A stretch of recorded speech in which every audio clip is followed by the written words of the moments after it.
여러분,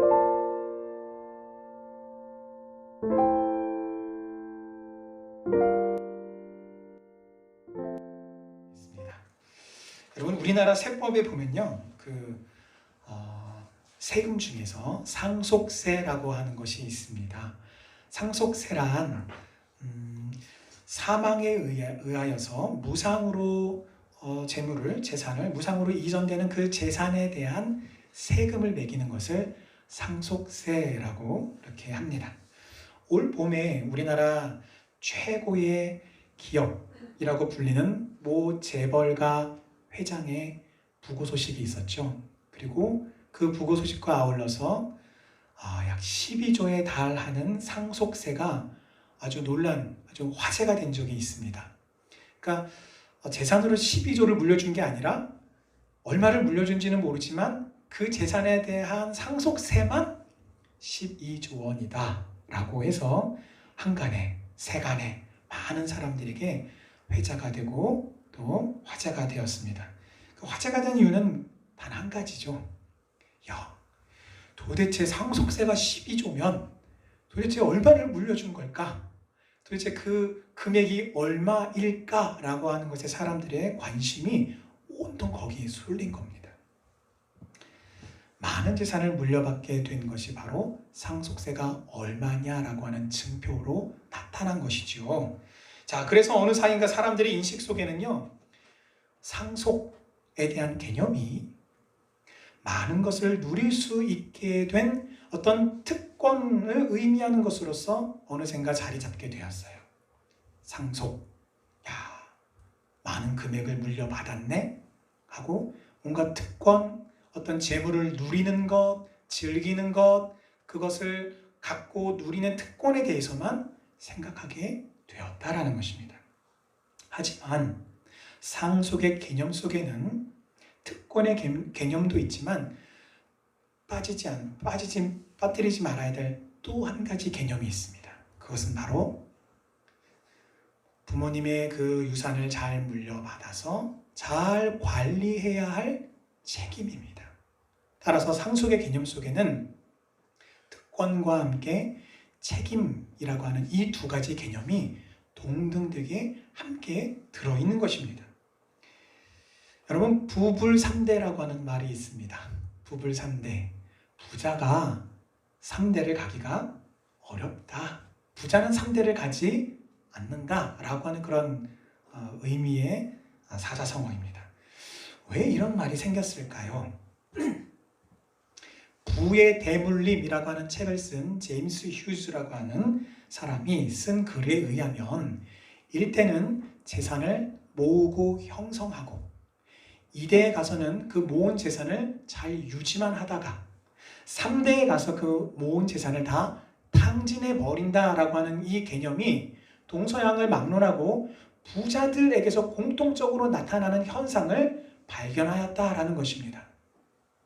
요즘 국내의 대기업이나 혹은 중견기업들의 3대들, 1대, 2대, 3세들, 그 손주, 손녀들이 어떻게 행동하는가를 보면 뉴스에 회자가 되었던 많은 일들이 있죠.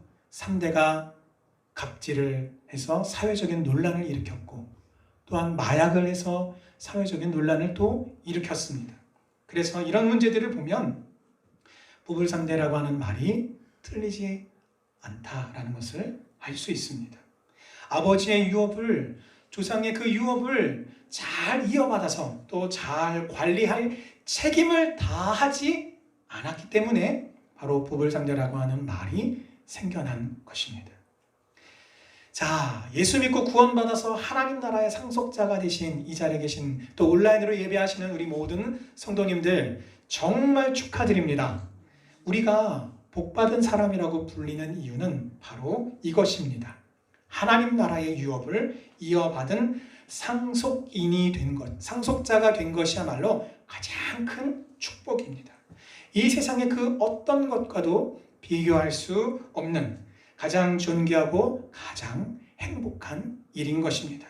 이 축복의 기쁨이 우리 안에 언제나 충만하시기를 주님의 이름으로 축원합니다. 아멘. 하나님은 저와 여러분을 양자와 양녀로 삼아주셨습니다. 예수 믿고 거듭나면 우리는 법적인 상속인이 됩니다. 바울은 하나님께서 우리를 의롭다 하시는 것이 율법으로 말미암지 않고 오직 하나님의 은혜로 말미암은 은혜로서 되는 것이다 라는 것을 오늘 본문에서 종과 주인의 관계를 통해서 그 비유로 설명하고 있습니다. 예수를 주로 시인하는 자마다 하나님의 법적인 선고의 영향력 아래에 들어가게 됩니다. 그것은 하나님의 자녀가 되었다라고 하는 재판장이신 하나님의 법적인 선고인 것입니다. 또한 동시에 우리 안에 원죄라고 하는 죄책의 문제가 법적으로 깨끗하게 해결이 되었다라고 하는 선고이기도 한 것입니다. 자, 그러나 이러한 법적인 선고를 받았다라고 하는 것은 예수 믿고 구원이 모든 것이 끝났다, 구원받으면 끝났다라는 것을 의미하지 않습니다. 만약에 우리 중에 그렇게 생각하시는 분이 있다면 하나님 아버지의 상속자로서의 책임은 회피하고 특권만 누리며 즐기며 살겠다라고 하는 어리석은 생각인 것입니다. 이것은 오히려 끝이 아니라 이제 새로운 시작이 열린 것입니다. 왜냐하면 우리 안에 있던 죄책은 예수님께서 가져가시고 해결해 주셨지만, 여러분 수요 예배 때 전에 한번 잘 더듬어 보신 기억이 나실 겁니다. 죄책과 오염의 문제가 있다고 했습니다. 예수님께서 십자가에서 흘리신 그 보혈의 공로로 죄책의 문제를 다 해결해 주셨어요. 그런데 이제 우리에게 무엇이 남아 있습니까? 주님 안에서 우리 안에 원죄라고 하는 것이 남아있다라고 말씀을 드렸습니다. 제가 이 비유를 왕자와 거지의 비유를 들어서도 한번 설명을 드렸었습니다. 그래서 오염이라고 하는 죄성, 다른 말로 가리켜서 옛 자아라고 하는 악한 본성이 우리 안에 잔존하고 있다라고 말씀을 드렸습니다. 그래서 이 옛 자아와의 싸움, 우리의 믿음을 통해서 하나님이 우리에게 입혀주신 새 사람을 통해서 우리가 끝까지 죽음이라고 하는 관문을 넘어서기까지 계속해서 싸워가는 그 과정이 바로 성도의 믿음의 삶이며 이것을 가리켜서 성화의 과정이다라고 그렇게 말씀을 드렸었습니다. 하나님께서 새롭게 부여하신 은혜의 질서를 따르고 사랑하는 면에 있어서는 우리가 너무 약해요. 너무 연약합니다. 오직 악한 본성인 이 죄의 질서를 따르는 데는요, 누가 그렇게 가르쳐주지 않고 훈련도 안 받았는데 얼마나 잘하는지 몰라요. 그리고 그것을 익숙히 여기고 그것을 즐겨하는 우리의 모습은 영적으로 아주 미숙한 어린아이의 모습과도 같은 것입니다. 자, 예수님께서 비유로 말씀하신 이야기 중에 탕자의 이야기가 있습니다. 이 탕자의 이야기에 나오는 둘째 아들이 바로 그와 같은 사람입니다. 법적으로 아버지의 사후에나 물려받을 수 있었던 유산을 아버지를 찾아가서 아버지, 제게 돌아올 분깃을 좀 먼저 주십시오 라고 그렇게 당돌하게 아버지에게 요청을 했어요. 그런데 아버지가 그것을 다 내어주셨습니다. 자, 그러면 방금 저희가 배웠던 것처럼 상속자에게 있는 것은 특권과 함께 무엇이라고 그랬습니까? 책임이라고 그랬죠. 그러면 아버지에게 그 유산을 먼저 달라고 해서 아버지가 은혜로 주셨다면 그것을 우리가 받아 누리면서도 그 아버지가 주신 그 유산을, 그 유업을 잘 관리할 책임이 그 작은 아들에게 있는 것이에요. 그러나 여러분, 우리가 성경 말씀을 통해서 잘 아는 것처럼 그 작은 아들은 그 아버지가 주신 유업을 가지고 어떻게 했죠? 그걸 다 바리바리 싸가지고 먼 나라로 가서 허랑방탕하게 먹고 즐기고 말투적인 것을 즐기는 것에 그 재산을 다 써버렸습니다. 그리고 자신에게 수중에 아무것도 남아있지 않아서 돼지가 먹는 쥐염 열매라고 하는 것으로도 배를 채우려고 했지만 그마저도 여의치 않아서 어떻게 해야 되는가 라고 하는 이 길거리 노숙자와 같은 상황에 처한 것이 바로 특권만을 누리고자 하는 오늘날 잘못된 성도들의 영적인 은혜의 결핍과 피폐한 상태를 잘 보여주는 것입니다. 지금까지 우리는 상속자에게는 특권만 아니라 관리의 책임까지 있음을 살펴보았습니다. 그리고 우리 그리스도인들에게 있어서의 책임은 하나님 나라의 유업을 이어받는 자로서 영적인 책임이 있다는 것도 함께 살펴보았습니다. 자, 이제는 우리가 오늘 본문으로 돌아와서 이 상속자의 삶과 종의 삶이 어떻게 다른지를 한번 살펴보겠습니다. 상속자는 아버지의 유업을 이을 자입니다. 그는 종이 아닙니다. 그는 아들입니다. 유업을 이을 자이기 때문에 모든 것의 주인입니다. 하지만 상속자가 아직 성년이 되지 못하고 법적인 지위를 얻기 이전에 미성년일 때에, 아직 어렸을 때에는 오늘 말씀해 보니까 종과 다름이 없다라고 말씀을 하세요. 종과 다름이 없다라는 말씀의 의미가 무엇인가 하는 것은 바울 시대의 당시에 존재하던 후견인 제도를 이해하면 바르게 이해할 수 있습니다. 너는 종이야, 이런 개념이 아니라 아버지가 정한 때까지 기한을 두고서 상속자인 그 아들은 후견인과 청지기의 돌봄 아래에 있게 됩니다. 그래서 때가 되면 그 상속자는 아버지의 재산을 물려받아서 법적인 소유주가 됩니다. 하지만 그 상속자가 성인이 되기 전까지는 법적으로 선임이 된 그 후견인에게 모든 결정과 권리의 행사권이 있습니다. 그래서 이 기간 동안, 그러면 여러분, 법적인 상속자가 이 조건이 충족되기 이전인 이 기간, 후견인 아래에 있는 기간은 도대체 뭘 해야 되는 걸까요? 아버지 재산이 나에게 언제 오나 하고 그냥 꾹꾹 참으면 인내만 하면 되는 것일까요? 아닙니다. 후견인으로부터 아버지로부터 물려받을 그 유산을 어떻게 하면 잘 관리할 수 있는지에 대해서 후견인으로부터 교육을 통해서 배우고 훈련을 통해서 훌륭한 책임자, 관리자로서의 훌륭한 책임자의 역할을 할 수 있도록 그는 성장하고 성숙해 가도록 그렇게 훈련받는 것입니다. 여러분, 이 제도가 오늘날에도 살아 있습니다.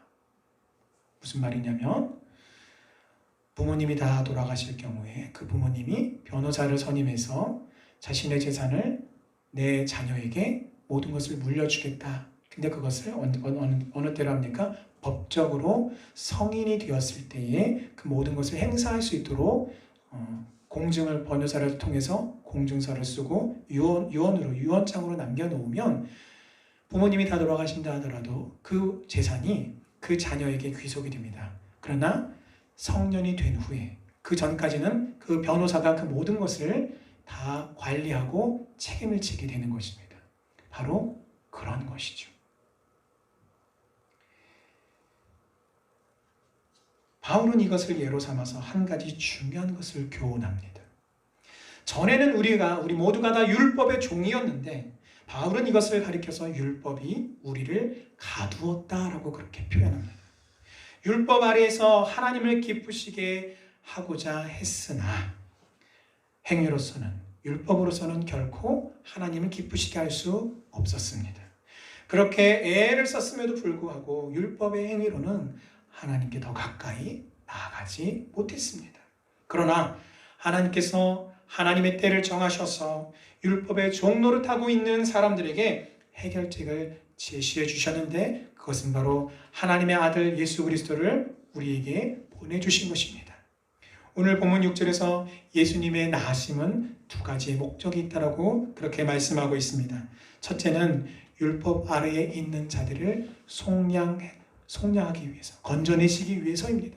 둘째는 우리를 하나님의 법적인 상속인이 되게 하시려고, 그래서 아들의 명분, 자녀의 명분을 주시기 위해서 오셨다라고 말씀하고 있습니다. 자, 그렇게 갈라디아 교인들은요, 율법의 종의 신분에서 벗어나서 하나님의 자녀로의 신분의 변화를 경험했습니다. 그러나 그들은 하나님의 자녀가 된 후로도, 하나님의 그래서 상속자가 되었음에도 불구하고 여전히 율법적인 것에 붙들리고 매여서 종노릇하는 삶을 살았던 것입니다. 그래서 오늘 바울은요, 8절과 11절에 이르러서 갈라디아 교인들을 향하여 하나님의 말씀으로 호통을 치고 있는 것입니다. 그러므로 우리는 두 가지를 기억해야 됩니다. 첫째는, 저를 따라 하실까요? 우리는 율법의 종이 아닙니다. 그러므로 이제는 우리가 더 이상 율법의 매인 삶을 살 필요가 없습니다. 그러나 종종 우리는 율법에 매여 있는 것을 봅니다. 그리스도 안에서 부여받은 자녀로서의 신분에 합당한 삶을 살지 못해요. 어느 때는 안 와요. 자, 못한다와 안 한다의 차이는 굉장히 큰 것입니다. 못하는 것은 내가 의지를 가지고 있지만 불가항력적으로 못하는 것이고요. 안 하는 것은 내가 의지조차 갖지 않는 것입니다. 근데 그런 삶을 사시는 분들을 보면은 수동적이고 패배적인 삶을 살아요. 율법의 저주의 질서를 인정하거나 동조하는 삶을 살아갑니다. 물론 입술로는 그렇게 하지 않아요. 하나님의 은혜를 이야기하고 하나님의 사랑을 그렇게 말하고 고백합니다. 그런데 무엇이 문제입니까? 삶으로는 그렇지 않다라는 거예요. 그러면서 어떻게 합니까? 어쩔 수 없는 일이라고 그렇게 변명합니다. 어느 날 어떤 남자 집사님으로부터 저에게 전화가 왔어요. 이전에 제가 사역했을 때 일입니다. 빨리 집으로 와달래요. 신방 요청 전화가 왔습니다. 그래서 부랴부랴 서둘러서 달려갔습니다.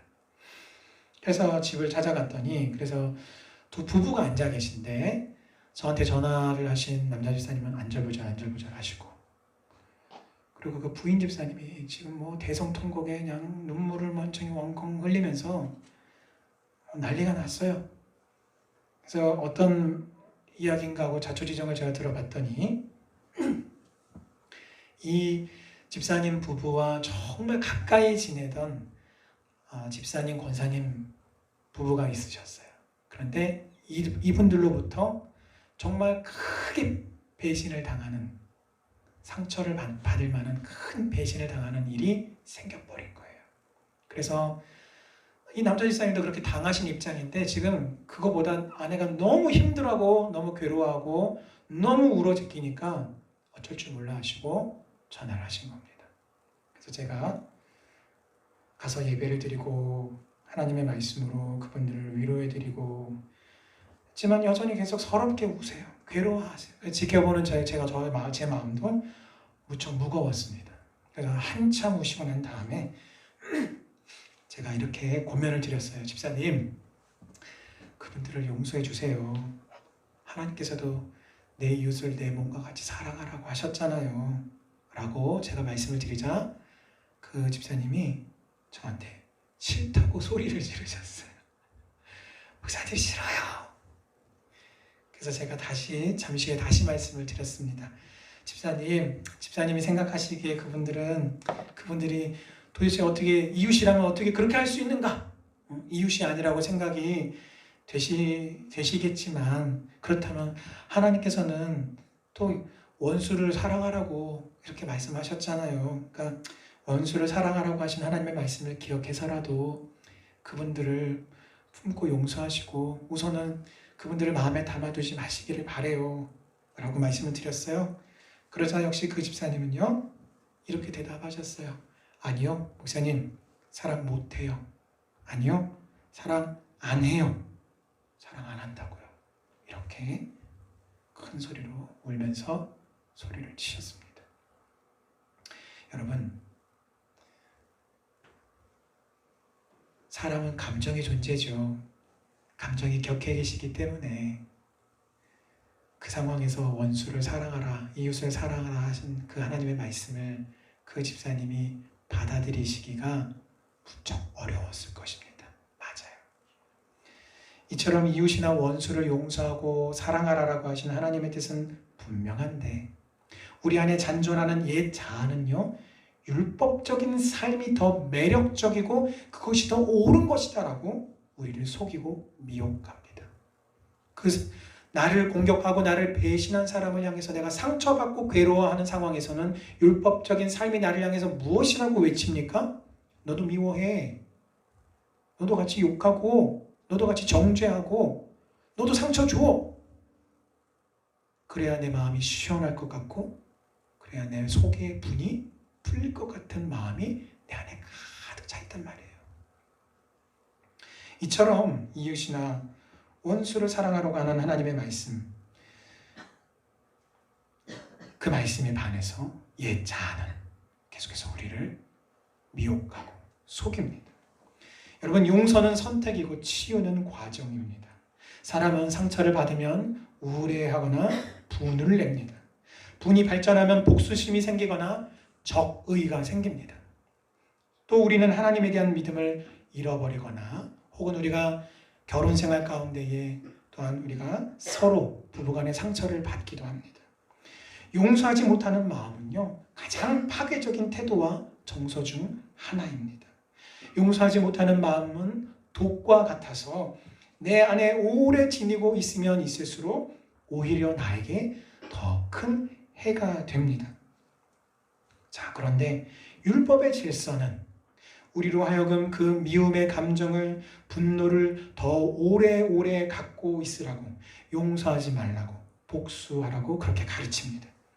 그렇게 부추깁니다. 그리고 참 많은 사람들이 분명한 하나님의 말씀을 지킬 수 없는 이론적인 것, 나는 따라갈 수 없는 것, 이렇게 치부해버리고 감정을 따라서 율법의 질서를 따르고 맙니다. 여러분, 예수님께서 베데스다 연못에 누워있던 38년 된 병자를 찾아가셔서 이렇게 말씀하셨어요. 네가 낫고자 하느냐? 그럴 때 여러분, 38년 된 병자가 뭐라고 대답했습니까? 예, 주님, 제가 낫기를 원합니다. 지금 낫기를 원해서 이 베데스다 연못, 가끔 물이 찰랑찰랑 동하면 누구든지 가장 먼저 그 물속에 들어가면 어떤 병이든지 낫는다라고 이미 그렇게 유명해진 그 베데스다 연못가에 이 38년 된 병자가 왜 여기에 와서 누워 있습니까? 낫고 싶기 때문에.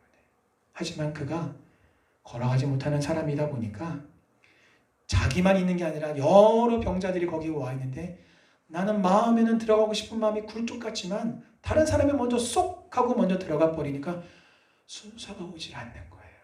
그렇게 38년이나 이 고통을, 이 괴로움을, 이 저주를 그 몸에 끌어안고 살아오고 있었어요. 얼마나 괴로웠을까요? 자, 예수님께서 네가 낫고자 하냐고 물어보시니 이 사람은 분명히 희망이 생겼을 것입니다. 자, 그런데 예수님, 제가요 이러이러한 계획을 가지고 있습니다. 그러니까 예수님, 조금만 도와주세요. 도와주세요. 우리도 여러분 기도할 때 하나님, 제가 이러한 일들을 지금 하려고 이렇게 진행하고 계획 중인데 하나님 도와주십시오. 하나님의 은혜와 능력 가운데 나를 도와주십시오. 라고 기도하지 않습니까? 아마 이 38년 된 병자도 분명히 예수님은 건장하시니까 좀 나와 좀 옆에 있다가 언젠진 모르지만 물이 통할 때 나를 좀 안고서 제일 먼저 좀 물에다가 집어 던져달라고 하면 좋겠다라고 하는 아마 마음의 바람이 있었을 것입니다. 그러나 예수님께서 그에게 행하신 것은 전혀 다른 방법으로 그의 병을 고치셨습니다. 여러분, 누구보다도 간절히 38년 동안 내 병이 낫고자 얼마나 그 마음에 소원이 간절했을까요? 그러나 여전히 그는 그 모든 병을 치유할 수 있다는 그 연못가에 와 있으면서도 여전히 그 병의 문제에서 자유할 수 없었다라는 겁니다. 오늘날 우리 그리스도인들도 마찬가지입니다. 나 자신의 힘으로 해결할 수 없는 문제, 감정의 문제, 관계의 문제, 건강의 문제, 부모 봉양의 문제, 자녀 양육의 문제, 부부간의 문제, 물질의 문제 등등등 우리 자신의 힘으로 해결할 수 없으면서도 아예 그 문제로부터 우리가 아예 자유할 수 있다면 상관이 없겠는데 그 문제를 해결하지도 못하면서 여전히 그 문제에 매여서 살아가고 있다는 것이 우리 자신의 한계이고 우리 자신의 딜레마라는 것입니다. 38년 된 병자는 예수님께 고침을 받았습니다. 자신의 생각대로 예수님의 도움을 받은 방법이 아니라 전혀 색다른 상상도 못했던 예수님의 방법을 통해서 고침을 받았습니다. 그 예수님의 방법이란 아주 간단했습니다. 예수님이 이렇게 말씀하셨어요. 일어나 자리를 들고 걸어가라. 우리는 내가 낫기를 원하느냐? 그리고 일어나 내 자리를 들고 걸어가라는 이 주님의 말씀에 믿음으로 반응해야 할 줄 믿습니다. 아멘. 여러분, 내가 용서하기를 원합니다 라고 하는 이 믿음의 고백을 주님께 드리고 용서 못하는 내 자리를 주님께 내어드리고 사랑의 자리를 주님께로부터 받아서 걸어가야 합니다. 참 많은 그리스도인들이 용서하지 않음과 분노와 상처를 곱씹으면서 복수심을 불태우며 율법의 질서를 따르고 실질적으로 그 율법의 질서를 하나님은 사랑입니다라고 하지만 우리가 율법의 질서를 실질적으로는 인정하고 있다는 거예요. 무엇입니까? 우리는 영적으로 예수 그리스도의 신랑 되신 예수님의 신부들이에요. 그런데 어떤 일이 벌어지고 있어요? 율법과 사실혼 관계에 여전히 있다라는 거예요. 이거 큰 문제입니다. 우리의 신랑은 단 한 분 예수 그리스도 뿐이십니다. 그런데 왜 우리가 율법을 떠나지 못하고 율법과 사실혼 관계를 여전히 유지하고 있냐는 거예요. 안 됩니다. 율법으로는 하나님을 기쁘시게 할 수 없습니다. 우리는 이미 율법에 대하여 죽고 그리스도에 대하여 산 자들입니다. 우리가 이것을 날마다 기억하심으로 더 이상 율법의 종이 아님을 선포하며 은혜의 질서를 따르는 하나님의 백성들 되시기를 주님의 이름으로 축원합니다. 아멘. 나는 누구인가? 자, 두 번째입니다. 저를 따라하십시오. 우리는 하나님의 상속자입니다. 예, 아까 제가 예화를 들려드린 그 집사님의 경우에는요, 하나님께서 내 이웃을 원수를 사랑하라 라고 하셨으니 사랑해야 합니다 라고 하는 말에 왜 그토록 격렬하게 부정적인 반응을 나타내셨을까요? 그것은 자신이 하나님의 자녀임을 망각했기 때문입니다. 왜요?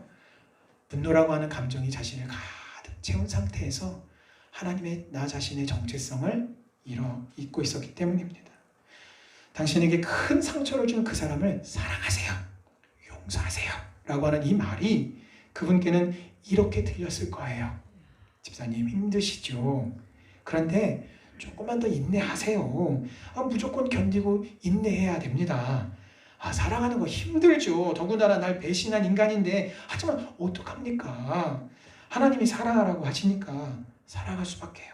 힘든 거는 알겠는데 계속 좀 힘을 좀 더 내봅시다 라는 말로 들렸기에 그 집사님은 그 하나님의 말씀을 수용하지 못하셨을 거예요. 벼랑 끝에 서 있다라고 생각했던 그 집사님에게 조금만 더 뒤로 가세요, 좀 더 뒤로 가시라니까요 라는 말로 그렇게 들린다면 이 요구에 위기를 느끼지 않을 사람이 누가 있겠습니까? 더 이상 참을 수도 없고 참고 싶지도 않다고 생각한 것입니다. 그러나 그것은 우리가 하나님의 말씀을 향한 큰 오해요, 착각인 것입니다. 우리가 하나님의 자녀임을 망각하고 있기 때문에 그런 것입니다. 오늘 본문 6절에서 우리에게 아들의 영을 우리 마음 가운데 보내사 우리로 하여금 하나님을 아빠, 아버지라고 부르게 하셨다라고 말씀하고 있습니다. 하나님의 자녀란 아들의 영, 예수 그리스도의 영, 즉 성령을 소유한 사람들입니다. 성령님이 우리와 함께 하심을 우리는 기억해야 합니다. 원수로 인하여 우리가 고통당하고 상처를 받아서 괴로워할 때에 원수를 사랑하라고 하는 하나님의 명령은 너 자신의 인내력을 조금 더 발휘하라고 하는 고통스러운 명령이 아니라 원수를 사랑하게 하시는 하나님의 능력을 믿고 의지하라는 것입니다. 언제나 하나님은 하나님의 명령, 하나님의 말씀과 함께 주시는 것이 있는데 짝꿍이에요. 언제나 하나님의 말씀, 하나님의 명령과 함께 더불어 주시는 것은 그 말씀을 순종할 수 있는 능력까지 항상 함께 주십니다. 여러분, 이 능력은요, 하나님의 말씀에 명령에 순종하는 자에게만 주어지는 능력인 것입니다. 그런데 우리가 하나님의 자녀임을 망각할 때에 우리는 하나님의 말씀 앞에 좌절하고 낭망하고 분노하기도 합니다. 왜 나에게 이런 고통과 시련을 주시냐고 그렇게 울부짖기도 하는 것입니다. 사랑하는 성도 여러분, 여러분은 지금 그리스도 안에서 무엇을 소유하고 계십니까? 하나님은 우리 안에 계신 성령님을 통해서 하나님과 우리의 관계를 보증해주고 계십니다. 성령의 사역을 통하여 하나님의 권능과 능력이 우리의 것이 되었습니다. 우리는 우주의 창조주이신 하나님의 자녀들입니다. 더 이상 우리는 종이 아닙니다. 우리 중 자신이 활용할 수 있는 하나님이 내게 주신 이 영적인 자원을 실제로 마음껏 끌어다가 쓰신 분들이 얼마나 되십니까? 우리가 활용할 수 있는 이 풍성한 자원은 이미 하나님 안에 모두 있습니다. 우리는 하늘아버지의 풍성함을, 부유함을 모두 누릴 수 있는 자녀임에도 불구하고 여전히 종처럼 살아가는 경우가 얼마나 많이 있습니까? 무엇 때문에? 그리스도 안에서 넉넉히 이길 수 있음에도 불구하고 왜 죄의 미혹에 걸려서 넘어집니까? 모든 능력의 주인이신 그리스도의 성령이 우리 안에 거하시는데 어떻게 우리가 패배할 수 있단 말입니까? 사랑하는 성도 여러분, 하나님의 자녀로서의 특권을 누리십시오. 율법의 종으로 살아가는 것에 만족하지 마십시오. 체념하지 마십시오. 우리에게 필요한 것은 율법이 아니라 사랑이 많으신 하나님 아버지와의 그 풍성한 교제의 관계입니다. 그 긴밀한 관계 속에는 기쁨과 평안과 또한 만족과 성취가 있습니다. 혹시 갈라디아 교인들처럼 적법하게 주어진 자신들의 유업에 대해서는 우리가 아무런 권리도 주장하지 않으면서 어리석은 미성숙한 어린아이들처럼 살아가고 계시지는 않습니까? 그렇다면 결코 그리스도를 통해 그리스도에 대한 믿음을 통해 얻을 수 있는 풍성한 영적인 은혜들을 누릴 수가 없는 것입니다. 다시 말해서 성령을 통한 하나님과의 긴밀한 관계를 누리지 못한 채 영적인 미성숙 상태에 만족하고 있는 것입니다. 말씀을 맺겠습니다. 나는 누구입니까? 나는 더 이상 율법의 종이 아니라 하나님의 상속자입니다. 하나님 나라의 유업을 이은 상속자로서 하나님의 자녀로서의 특권을 누리고 또한 하나님의 말씀 안에 주어지는 순종의 의미와 순종의 능력 주심을 통해서 삶의 문제들 앞에서 율법에 매여 패배자의 삶을 살지 마시고 죄를 다스리는 삶, 하나님 안에 있는 영적인, 육적인, 물질적인 자원의 풍요로움을 만끽하시는 그렇게 믿음으로 살며 승리하는 주님의 백성들 다 되시기를 주님의 이름으로 축원합니다.